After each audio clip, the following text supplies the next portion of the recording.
D ಗ್ಯಾಂಗ್ನಿಂದ Renukaswamy ಹತ್ಯೆ ಪ್ರಕರಣ ಸಂಬಂಧ ದಿನಕ್ಕೊಂದು ಟ್ವಿಸ್ಟ್ಗಳು ಸಿಗ್ತಾ ಇದೆ. ಬ್ರೇಕಿಂಗ್ ನ್ಯೂಸ್ಗಳು ಬರ್ತಾ ಇದೆ. ಹಿರಿಯ ಅಧಿಕಾರಿಗಳು ಕಿವಿ ಮಾತನ್ನ ಹೇಳಿದ್ರು ದರ್ಶನ್ಗೆ. ಆದ್ರೆ ಆ ಕಿವಿ ಮಾತನ್ನು ಮೀರಿ ನಡೆದಿದ್ರು ದರ್ಶನ್.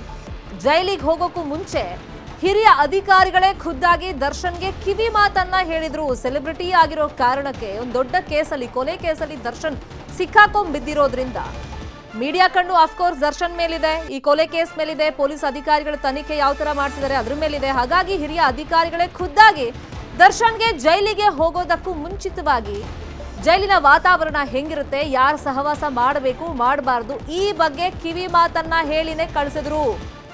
ಇಲ್ಲಿ ಪೊಲೀಸ್ ಕಮಿಷನರ್ ದಯಾನಂದ್ ಹಾಗೇನೆ ಡಿಸಿಪಿ ಗಿರೀಶ್ ಬುದ್ಧಿ ಮಾತನ್ನ ಹೇಳಿ ಕಳಿಸಿದ್ರು. ಏನಂತ ಹೇಳಿದ್ರು ಜೈಲಿಗೆ ಹೋಗೋದಕ್ಕೂ ಮುಂಚೆ ದರ್ಶನ್ ಕಿವಿ ಮಾತು ಅಧಿಕಾರಿಗಳು? ರೌಡಿ ಶೀಟರ್ಗಳಿಂದ ದೂರ ಇರ್ಬೇಕು ನೀನು ಅಂತ ಹೇಳೇ ಕಳಿಸಿದ್ರು. ಆದ್ರೂ ಕೂಡ ಹಿರಿಯ ಅಧಿಕಾರಿಗಳ ಮಾತನ್ನ ಕೇಳದೆ ದರ್ಶನ್ ಎಡವಟ್ಟನ್ನ ಮಾಡ್ಕೊಂಡಿದ್ರು ಪರಪ್ಪನ ಅಗ್ರಹಾರ ಜೈಲಿನಲ್ಲಿ. ಜೈಲಲ್ಲಿ ವಿಲ್ಸನ್ ಗಾರ್ಡನ್, ನಾಗಾ ಸೇರಿದಂತೆ ಕೆಲ ರೌಡಿಗಳಿದ್ದಾರೆ, ಅವರಿಂದ ದೂರ ಇರಿ ನೀವು, ಅವರ ಸಹವಾಸವನ್ನ ಮಾಡಬೇಡಿ ಅಂತ ಹಿರಿಯ ಅಧಿಕಾರಿಗಳು ಹೇಳಿದ್ರು. ಅವ್ರು ಅಣ ಅಣ ಅಂತ ಹತ್ರ ಬರ್ತಾರೆ, ಆದ್ರೆ ಅವ್ರ ಸಹವಾಸವನ್ನ ನೀವು ಮಾಡಬೇಡಿ ಅಂತಾನೆ ಹೇಳಿದ್ರು. ಇಷ್ಟೆಲ್ಲ ಬುದ್ಧಿ ಮಾತನ್ನ ಕೇಳಿಸ್ಕೊಂಡ ಮೇಲೆ ದರ್ಶನ್ ಹಿರಿಯ ಅಧಿಕಾರಿಗಳಿಗೆ ಹೇಳಿದ್ದು, ಆಯ್ತು ಸರ್ ನಾನು ಆ ರೀತಿ ಮಾಡಲ್ಲ, ಅವ್ರು ಬಂದ್ರು ನಾನು ಅವ್ರ ಸಹವಾಸ ಮಾಡಲ್ಲ, ನಾನಾಯ್ತು ನನ್ನ ಕೆಲಸ ಆಯ್ತು ಅಂತ ನಾನು ಇದ್ದು ಬಿಡ್ತೀನಿ ಪರಪ್ಪನ ಅಗ್ರಹಾರ ಜೈಲಲ್ಲಿ ಅಂತ ದರ್ಶನ್ ಹೇಳಿದ್ರು. ಆದ್ರೂ ಜೈಲಿಗೆ ಹೋಗ್ತಾ ಇದ್ದಂತೆ ಬೇಕ್ರಿ ರಘು ಹಾಗೇನೆ ವಿಲ್ಸನ್ ಗಾರ್ಡನ್ ನಾಗನ ಸಹವಾಸವನ್ನ ದರ್ಶನ್ ಮಾಡಿದ್ರು. ಪೊಲೀಸ್ ಕಮಿಷನರ್ ಮತ್ತೆ ಗಿರೀಶ್ ಅವರೆಲ್ಲ ಹೇಳಿದಾಗ, ಆಯ್ತು ಸರ್ ನಾನಾಯ್ತು ನನ್ನ ಕೆಲಸ ಆಯ್ತು ಅಂತ ನಾನು ಇರ್ತೀನಿ, ಅವರಾಗೆ ನನ್ನ ಹತ್ರ ಬಂದ್ರು ನಾನು ಮಾತಾಡ್ಸಲ್ಲ ಅಂತ ಹೇಳಿದ್ರು. ಅಣ ಅಣ ಅಂತ ಬಂದವರನ್ನ ಹತ್ರಕ್ಕೆ ದರ್ಶನ್ ಸೇರಿಸ್ಕೊಳ್ತಾರೆ. ಜೈಲಲ್ಲಿ ರೌಡಿಗಳ ಸಹವಾಸ ಮಾಡಿ ರಾಜಾತಿಥ್ಯವನ್ನ ಪಡ್ಕೊಂಡಿದ್ರು ದರ್ಶನ್. ಅದಕ್ಕೀಗ ಬೆಲೆಯನ್ನ ತೆರ್ತಾ ಇದ್ದಾರೆ. ಯಾವ ತರ ಅಂದ್ರೆ, ಪರಪ್ಪನ ಅಗ್ರಹಾರದಿಂದ ಬಳ್ಳಾರಿ ಕೇಂದ್ರ ಕಾರಾಗೃಹಕ್ಕೆ ಶಿಫ್ಟ್ ಆದ್ಮೇಲೆ ಜೈಲಿನಲ್ಲಿ ಆ ಕಠಿಣ ಶಿಕ್ಷೆ ಹೇಗಿರುತ್ತೆ, ಸೆರೆವಾಸ ಅಂದ್ರೆ ಹೇಗಿರುತ್ತೆ ಅಂತ ಹೇಳಿ ಇದೀಗ ಅವರಿಗೆ ಅನುಭವಕ್ಕೆ ಬರ್ತಾ ಇದೆ. ಹಿರಿಯ ಅಧಿಕಾರಿಗಳು ಮೊದಲೇ ಹೇಳಿರ್ತಾರೆ, ಜೈಲಲ್ಲಿ ಸಾಕಷ್ಟು ರೌಡಿಗಳಿದ್ದಾರೆ, ವಿಲ್ಸನ್ ಗಾರ್ಡನ್, ನಾಗಾ ಸೇರಿದಂತೆ ಬೇರೆ ಬೇರೆ ರೌಡಿಗಳಿದ್ದಾರೆ, ಅವರಾಗೆ ನಿಮ್ಮ ಹತ್ರ ಬರ್ತಾರೆ, ಹಣ ಹಣ ಅಂತ ಹತ್ರ ಬರ್ತಾರೆ, ಆದ್ರೆ ನೀವು ಯಾವ ಕಾರಣಕ್ಕೂ ಅವ್ರ ಸಹವಾಸ ಮಾಡಕ್ ಹೋಗಬೇಡಿ ಅಂತ ಹೇಳಿದಾಗ, ಆಯ್ತು ಸರ್ ನಾನು ಆ ರೀತಿ ಮಾಡಲ್ಲ, ಅವ್ರು ಬಂದ್ರು ನಾನು ಅವ್ರ ಸಹವಾಸಕ್ಕೆ ಹೋಗಲ್ಲ, ನಾನಾಯ್ತು ನನ್ನ ಕೆಲಸ ಆಯ್ತು ಅಂತ ನನ್ನ ಪಾಡಿಗೆ ಇದ್ದು ಬಿಡ್ತೀನಿ ಅಂತ ಹೇಳಿ ದರ್ಶನ್ ಅಧಿಕಾರಿಗಳ ಮುಂದೆ ಹೇಳ್ಕೊಂಡಿರ್ತಾರೆ. ಆದ್ರೂ ಪರಪ್ಪನ ಅಗ್ರಹಾರ ಜೈಲಿಗೆ ಹೋಗ್ತಾ ಇದ್ದಂಗೆ ಅವರೆಲ್ಲ ಹಣ ಹಣ ಅಂತ ಬರ್ತಾರೆ. ಬೇಕ್ರಿ ರಘು, ವಿಲ್ಸನ್ ಗಾರ್ಡನ್ ನಾಗಾ, ಕುಳ್ಳ ಸೀನಾ ಇವ್ರ ಸಹವಾಸವನ್ನ ದರ್ಶನ್ ಮಾಡಿದ್ದಷ್ಟೇ ಅಲ್ಲ, ರಾಜಾತಿಥ್ಯವನ್ನು ಕೂಡ ಪಡ್ಕೊಳ್ತಾರೆ. ಅದಾದ್ಮೇಲೆ ಆದಂತ ಬೆಳವಣಿಗೆಗಳು ನಿಮ್ಗೆ ಗೊತ್ತು. ಆ ಕೇಸಲ್ಲಿ 2 FIR ಪರ್ಟಿಕ್ಯುಲರ್ ಆಗಿ ದರ್ಶನ್ ಮೇಲೆ ಆಗಿದೆ. ಇದೀಗ ಬಳ್ಳಾರಿ ಕೇಂದ್ರ ಕಾರಾಗೃಹಕ್ಕೆ ಶಿಫ್ಟ್ ಆಗಿ ಸೆರೆವಾಸ, ಕಠಿಣ ಸೆರೆವಾಸವನ್ನ ಅನುಭವಿಸ್ತಾ ಇದ್ದಾರೆ. ಇದೇ ವಿಚಾರವಾಗಿ ಇನ್ನಷ್ಟು ಡೀಟೇಲ್ ಆಗಿ ಇನ್ಫಾರ್ಮೇಶನ್ ಅನ್ನ ಕೊಡ್ತಾ ಹೋಗೋದಕ್ಕೆ ಫೋನ್ ಸಂಪರ್ಕದಲ್ಲಿ ಕನೆಕ್ಟ್ ಆಗಿದ್ದಾರೆ ನಮ್ಮ ರಿಪೋರ್ಟರ್ ಮಂಜುನಾಥ್. ಇಲ್ಲಿ ಸೆಲೆಬ್ರಿಟಿ ಮೀಡಿಯಾ ಕಣ್ಣು ದರ್ಶನ್ ಮೇಲೆ ಇರುತ್ತೆ. ಒಂದು ಕೊಲೆ ಕೇಸಲ್ಲಿ ಸಿಕ್ಕಾಕೊಂಡ್ಬಿದ್ದಾರೆ ಅಂತ ಹೇಳಿದಾಗ ಹಿರಿಯ ಅಧಿಕಾರಿಗಳೇ ಖುದ್ದಾಗಿ ಬುದ್ಧಿ ಮಾತನ್ನ ಹೇಳಿ ಕಳಿಸಿರ್ತಾರೆ. ಆ ಟೈಮ್ನಲ್ಲಿ ಏನ್ ಕಿವಿ ಮಾತು ದರ್ಶನ್ಗೆ ಹೇಳಲಾಗಿತ್ತು, ಅದಾದ್ಮೇಲೆ ಆದಂತ ಬೆಳವಣಿಗೆ ಬಗ್ಗೆ ಹೇಳೋದಾದ್ರೆ ಮಂಜು. ಸುಮಿತ, ಇಲ್ಲಿ ರೇಣುಕಾಸ್ವಾಮಿ ಕೊಲೆ ಪ್ರಕರಣದಲ್ಲಿ ನಟ ದರ್ಶನ್ ಅನ್ನ ಯಾವಾಗ ಕಾಮಾಕ್ಷಿ ಪಾಳ್ಯ ಪೊಲೀಸರು ಅರೆಸ್ಟ್ ಮಾಡ್ಕೊಂಡು ಇನ್ವೆಸ್ಟಿಗೇಷನ್ ಮಾಡಿದ್ರು, ಇನ್ವೆಸ್ಟಿಗೇಷನ್ ಎಲ್ಲಾ ಮುಗಿದು ದರ್ಶನ್ ಪರಪ್ಪನ ಅಗ್ರಹಾರ ಜೈಲಿಗೆ ಹೋದಂತಹ ಸಂದರ್ಭದಲ್ಲಿ ಖುದ್ದು ನಗರ ಪೊಲೀಸ್ ಆಯುಕ್ತರಾದ ದಯಾನಂದ್ ಮತ್ತು ಪಶ್ಚಿಮ ವಿಭಾಗದ ಡಿಸಿಪಿ ಆಗಿರುವಂತ ಗಿರೀಶ್ ಅವರು ದರ್ಶನ್ಗೆ ಒಂದು ಕಿವಿ ಮಾತನ್ನು ಕೂಡ ಹೇಳಿರ್ತಾರೆ. ಯಾಕಂದ್ರೆ ನೀನು ಪರಪ್ಪನ ಅಗ್ರಹಾರ ಜೈಲಿಗೆ ಹೋಗ್ತಿದ್ಯಾ, ಜೈಲಿನಲ್ಲಿ ಸಾಕಷ್ಟು ರೌಡಿ ಶೀಟರ್ಗಳಿದ್ದಾರೆ, ನೀನೆ ಅಲ್ಲಿ ಹೋದಂತಹ ಸಂದರ್ಭದಲ್ಲಿ ನಿನ್ನನ್ನು ಅವರು ಭೇಟಿ ಮಾಡುವಂತಹ ಉದ್ದೇಶ ನಿನ್ನ ಬಳಿ ಬರಬಹುದು, ಅಣ್ಣ ಅಣ್ಣ ಅಂತ ಹೇಳ್ಕೊಂಡು ನಿನ್ನ ಹತ್ರ ಸೇರಬಹುದು, ಆದಷ್ಟು ನೀನು ಅವ್ರ ಎಲ್ಲರಿಂದಲೂ ಕೂಡ ಅಷ್ಟೇ ದೂರ ಉಳಿ ಅನ್ನುವಂತ ಒಂದು ಕಿವಿ ಮಾತನ್ನು ಖುದ್ದಾಗಿ ನಗರ ಪೊಲೀಸ್ ಆಯುಕ್ತರೇ ಹೇಳಿರ್ತಾರೆ.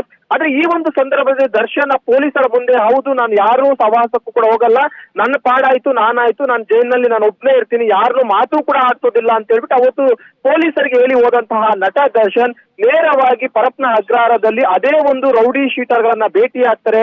ಅದರಲ್ಲೂ ಪ್ರಮುಖವಾಗಿ ವಿಲ್ಸನ್ ಗಾರ್ಡನ್ ನಾಗನನ್ನ ಭೇಟಿ ಆಗ್ತಾರೆ, ಕುಳ್ಳು ಸೀನಾ ಮತ್ತು ಬೇಕ್ರಿ ರಘು ಇವರೆಲ್ಲರನ್ನೂ ಕೂಡ ಅಷ್ಟೇ ಭೇಟಿಯಾಗಿದ್ದಷ್ಟೇ ಅಲ್ಲದೆ ಅವರಿಂದಲೇ ರಾಜಾತಿಥ್ಯವನ್ನು ಕೂಡ ಅಷ್ಟೇ ನಟ ದರ್ಶನ್ ಪಡ್ಕೊಳ್ತಾರೆ. ಆ ರಾಜಾತಿಥ್ಯ ಪಡ್ಕೊಂಡಿರುವಂತಹದ್ದು ಇವತ್ತು ಎಷ್ಟರ ಮಟ್ಟಿಗೆ ನಟ ದರ್ಶನ್ಗೆ ಎಫೆಕ್ಟ್ ಹೊಡೆದಿದೆ ಅಂತಂದ್ರೆ, ಪರಪ್ಪನ ಅಗ್ರಹಾರದಲ್ಲಿ ತುಂಬಾ ಚೆನ್ನಾಗಿದ್ದಂತಹ ನಟ ದರ್ಶನ್ ಇವತ್ತು ಬಳ್ಳಾರಿ ಜೈಲಿನಲ್ಲಿ ಒಂದ್ ರೀತಿ ಕ್ಷಣಕ್ಕೂ ಕೂಡ ಅಷ್ಟೇ ಹಿಂಸೆ ಪಡುವಂತಹ ಸ್ಥಿತಿಗೆ ಅವರನ್ನ ಕರ್ಕೊಂಡೋಗಿದೆ. ಎಲ್ಲೋ ಒಂದ್ ರೀತಿ ಪೊಲೀಸರು ಹೇಳಿದಂತಹ ಕಿವಿ ಮಾತಿಗೆ ಒಗ್ಗುಟ್ಟಿ ಏನವರು ಯಾರ ಸಹವಾಸವೂ ಬೇಡ ಅಂತ ಹೇಳ್ಬಿಟ್ಟು ತನ್ಗೆ ಯಾವ ಬ್ಯಾರಕ್ ಅನ್ನ ಕೊಟ್ಟಿದ್ರೆ ಆ ಒಂದು ಬ್ಯಾರಕ್ ನಲ್ಲಿ ನಾನಾಯ್ತು ನನ್ ಪಾಡಾಯ್ತು ಅಂತ ಏನಾದ್ರು ದರ್ಶನ್ ಇದ್ದಿದ್ರೆ ಬಹುಶಃ ಇವತ್ತು ನಟ ದರ್ಶನ್ಗೆ ಈ ರೀತಿಯಂತ ಪರಿಸ್ಥಿತಿ ಬರ್ತಿರ್ಲಿಲ್ಲ ಅನ್ನುವಂಥದ್ದನ್ನ ಹಿರಿಯ ಅಧಿಕಾರಿಗಳು ಕೂಡ ಹೇಳ್ತಾ ಇರುವಂತದ್ದು. ಎಲ್ಲೋ ಒಂದ್ ಕಡೆ ರೌಡಿಗಳ ಸಹವಾಸ ಮಾಡಿದಂತಹ ದರ್ಶನ್ ಈಗ ಒಂದ್ ಕಡೆ ಕೊಲೆ ಕೇಸ್ನಲ್ಲಿ ಬಂಧನವಾಗಿದ್ರೆ ಮತ್ತೊಂದು ಕಡೆ ರಾಜ್ಯಾತಿಥ್ಯವನ್ನ ಪಡ್ಕೊಂಡಿರುವಂತಹ ಪ್ರಕರಣದಲ್ಲಿ ಒಟ್ಟು 2 FIR ಗಳು ಮತ್ತೆ ತನ್ನ ಮೇಲೆ ಹಾಕೊಂಡಿರುವಂತದ್ದು. ಸದ್ಯಕ್ಕೆ ಈಗಾಗಲೇ 3 ಪ್ರಕರಣಗಳ ಸಂಬಂಧವಾಗ್ಲೂ ಕೂಡ ಇನ್ವೆಸ್ಟಿಗೇಷನ್ ಆಗ್ತಾ ಇರುವಂತದ್ದು. ಒಂದ್ ಕಡೆ ಕೊಲೆ ಕೇಸ್ನಲ್ಲಿ ಇನ್ವೆಸ್ಟಿಗೇಷನ್ ಆಗ್ತಿದೆ, ಮತ್ತೊಂದು ಕಡೆ ರಾಜ್ಯಾತಿಥ್ಯವನ್ನ ಪಡ್ಕೊಂಡಿರುವಂತಹದ್ದು ಮತ್ತು ಮೊಬೈಲ್ ಫೋನ್ ಅನ್ನ ಬಳಕೆ ಮಾಡ್ಕೊಂಡಿರುವಂತಹ ಪ್ರಕರಣಕ್ಕೆ ಸಂಬಂಧಪಟ್ಟಂತೆ ಕೂಡ ಪ್ರತ್ಯೇಕವಾಗಿ ವಿಚಾರಣೆಯನ್ನು ಕೂಡ ಪೊಲೀಸರು ಮಾಡ್ತಾ ಇರುವಂತಹದ್ದು. ಸಹಜವಾಗಿ ಪ್ರಶ್ನೆ ಮೂಡುತ್ತೆ, ಇಲ್ಲಿ ದರ್ಶನ್ಗೆ ಕಿವಿ ಮಾತು ಹೇಳಿ ಜೈಲಿಗೆ ಕಳಿಸಿದ್ರು ಸರಿ, ಆದ್ರೆ ಜೈಲಲ್ಲಿ ತಾವು ಆಡಿದ್ದೆ ಆಟ ಅಂತ ಹೇಳಿ ವಿಲ್ಸನ್ ಗಾರ್ಡನ್ ನಾಗ, ಬೇಕ್ರಿ ರಘು, ಕುಳ್ಳಾಸಿನ ಎಲ್ಲ ಇದಾರಲ್ಲ, ಅಲ್ಲಿ ಕಡಿವಾಣ ಹಾಕೋ ಕೆಲಸವನ್ನ ಅಧಿಕಾರಿಗಳು ಯಾಕೆ ಮಾಡಲ್ಲ ಹಂಗಾದ್ರೆ? ಪ್ರಿಸನ್ ಡಿಪಾರ್ಟ್ಮೆಂಟ್ ಅಲ್ಲಿನ ಕಾರಾಗೃಹ ಇಲಾಖೆಯ ಅಧೀನದಲ್ಲಿ ಬರುತ್ತೆ. ಅದಕ್ಕೂ ಪೊಲೀಸರಿಗೂ ಅಲ್ಲಿಗೆ ಯಾವುದೇ ರೀತಿಯಂತ ಸಂಪರ್ಕ ಇರೋದಿಲ್ಲ. ಯಾಕಂದ್ರೆ ಅಲ್ಲಿ ಜೈಲಿನ ಒಳಗಡೆ ಏನೇ ಆಕ್ಟಿವಿಟೀಸ್ ಆದ್ರೂ ಕೂಡ ಅಷ್ಟೇ ಅದನ್ನ ನಿಯಂತ್ರಣ ಮಾಡುವಂತ ಒಂದು ಕೆಲಸವನ್ನ ಕಾರಾಗೃಹ ಇಲಾಖೆಯವರು ಮಾಡ್ಬೇಕಾಗಿರುತ್ತೆ.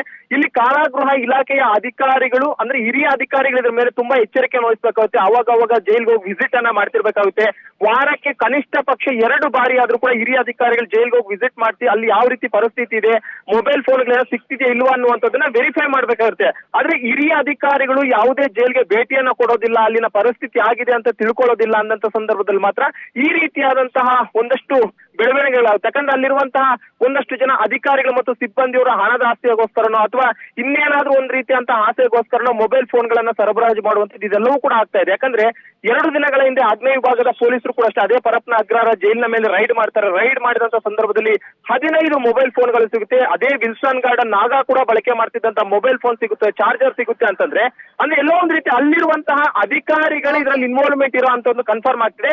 ಈ ನಿಟ್ಟಿನಲ್ಲಿ ಸರ್ಕಾರದವರು ಕೂಡ ಇದರ ಬಗ್ಗೆ ಬಹಳ ಸೀರಿಯಸ್ ಆಗಿ ತಗೊಂಡು ಈಗಾಗಲೇ ತನಿಖಾ ವರದಿಯನ್ನು ಕೂಡ ಕೇಳಿದರೆ ಬಹುತೇಕ ತನಿಖಾ ವರದಿ ಸರ್ಕಾರಕ್ಕೆ ಸಲ್ಲಿಕೆ ಅಂತ ಬಳಿಕ ಒಂದಷ್ಟು ಜನ ಅಧಿಕಾರಿಗಳು ಅಮಾನತಾಗುವಂತ ಸಾಧ್ಯತೆಗಳು ಹೆಚ್ಚಾಗಿದೆ. ಶ್ರೀಮತಿ ಥ್ಯಾಂಕ್ ಯು ಮಂಜು ಆರ್ಯ ತಮ್ಮೆಲ್ಲ ಇನ್ಫಾರ್ಮೇಶನ್ಗೆ. ಇನ್ನು ಪರಪ್ಪನ ಅಗ್ರಹಾರ ಜೈಲಲ್ಲಿ ಮೊಬೈಲ್ ಪತ್ತೆ ಆದಂತ ಹಿನ್ನೆಲೆಯಲ್ಲಿ ಆ ಬಗ್ಗೆ ತನಿಖೆಯನ್ನ ಮಾಡ್ತಿದ್ದೀವಿ, ಪ್ರಕರಣವನ್ನ ನಾವು ದಾಖಲು ಮಾಡ್ಕೊಂಡಿದ್ದೀವಿ ಅಂತ ಹೇಳಿ ಬೆಂಗಳೂರು ಪೊಲೀಸ್ ಆಯುಕ್ತ ದಯಾನಂದ್ ಅವರು ಹೇಳಿಕೆಯನ್ನ ಕೊಟ್ಟಿದ್ದಾರೆ. ಸಂಬಂಧಪಟ್ಟ ಜೈಲಾಧಿಕಾರಿಗಳ ವಿರುದ್ಧ FIR ಆಗಿದೆ, ತನಿಖೆಯನ್ನ ಮಾಡ್ತಾ ಇದ್ದೀವಿ. ಜೈಲಿನ ರೇಡ್ ವೇಳೆ ಫೋನ್, ಚಾರ್ಜರ್ ಎಲ್ಲವೂ ಪತ್ತೆಯಾಗಿದೆ. ಹಾಗಾಗಿ ತನಿಖೆಯನ್ನ ನಡೆಸಿ ಯಾರು ತಪ್ಪಿದೆ ಇಲ್ಲಿ ಅವ್ರ ಮೇಲೆ ಸೂಕ್ತ ರೀತಿಯಲ್ಲಿ ಕ್ರಮವನ್ನ ನಾವು ಕೈಗೊಳ್ತೀವಿ ಅಂತ ಹೇಳಿ ಬಿ ದಯಾನಂದ್ ಅವರು ಪೊಲೀಸ್ ಕಮಿಷನರ್ ಮಾಹಿತಿಯನ್ನ ಕೊಟ್ಟಿದ್ದಾರೆ. ಮಾಡ್ತಾ ಇದ್ದಾರೆ, ಅದರದ್ದು ಪ್ರಕರಣವನ್ನು ದಾಖಲಿಸಿಕೊಂಡಿದ್ದಾರೆ. ಮೊನ್ನೆ ಆಗಿರ್ತಕ್ಕಂಥ ಮಾಧ್ಯಮಗೋಷ್ಠಿಗೆ ಎಲ್ಲ ಮಾಧ್ಯಮ ಮಿತ್ರರ ಸ್ವಾಗತ. ಈಗ ತನಿಖೆ ಮಾಡ್ತಾ ಇದ್ದಾರೆ, ಅದರದ್ದು ಪ್ರಕರಣವನ್ನು ದಾಖಲಿಸಿಕೊಂಡಿದ್ದಾರೆ. ಮೊನ್ನೆ ಆಗಿರ್ತಕ್ಕಂಥ ಘಟನೆಯಂತೆ ಅದರಲ್ಲಿ ಸಿಕ್ಕಿರ್ತಕ್ಕಂಥ ಎಲೆಕ್ಟ್ರಾನಿಕ್ ಐಟಮ್ಸ್ ಇರ್ಬೋದು ಮತ್ತು ಬೇರೆ ಐಟಮ್ಸ್ ಇರ್ಬೋದು, ಅದ್ರ ಬಗ್ಗೆ ಈಗಾಗಲೇ ಸಂಬಂಧಪಟ್ಟ ಬ್ಯಾರಕ್ನಲ್ಲಿ ಇರ್ತಕ್ಕಂಥ ಕೈದಿಗಳ ವಿರುದ್ಧ ಜೊತೆಗೆ ಜೈಲು ಅಧಿಕಾರಿಗಳ ವಿರುದ್ಧ ಇಬ್ಬರ ಮೇಲೂ ಸೇರಿಕೊಂಡು ನಾವು ಪ್ರಕರಣವನ್ನು ದಾಖಲಿಸಿಕೊಂಡಿದ್ದೇವೆ. ತನಿಖೆಯಲ್ಲಿ ಗೊತ್ತಾಗ್ತದೆ ಯಾವ ರೀತಿ ಬಂತು ಏನು ಅಂತೇಳಿ. ಮೊಬೈಲ್ ಫೋನ್ಗಳು ಮತ್ತು ಕೆಲವೊಂದು ಈ ಚಾರ್ಜರ್ಗಳು ಮತ್ತು ಈ ಕೆಲವೊಂದು ಈಟೇಬಲ್ಸು ಇವೆಲ್ಲ ಸಿಕ್ಕಿದೆ. ಈಗ ತನಿಖೆ ಮಾಡ್ತಾ ಇದ್ದಾರೆ, ಅದರದ್ದು ಪ್ರಕರಣವನ್ನು ದಾಖಲಿಸಿಕೊಂಡು. ಕನ್ನಡಿಗರ ಮೆಚ್ಚಿನ ನಿಮ್ಮ ನ್ಯೂಸ್ 18 ಕನ್ನಡ ಈಗ ವಾಟ್ಸ್ಆಪ್ನಲ್ಲಿಯೂ ಲಭ್ಯ. ಕರ್ನಾಟಕ ಮತ್ತು ದೇಶ ವಿದೇಶದ 360 ಡಿಗ್ರಿ ಸುದ್ದಿ ವಿವರವನ್ನ ನೀವು ನಿಮ್ಮ ಕೈ ಬೆರಳುಗಳಲ್ಲಿಯೇ ಪಡೆಯೋದಿಕ್ಕೆ ಈ QR ಕೋಡ್ ಅನ್ನ ಸ್ಕ್ಯಾನ್ ಮಾಡಿ. ನಮ್ಮ ಚಾನೆಲ್ ಅನ್ನ ಫಾಲೋ ಮಾಡಿ, ನೋಟಿಫಿಕೇಶನ್ ಆನ್ ಮಾಡಿ.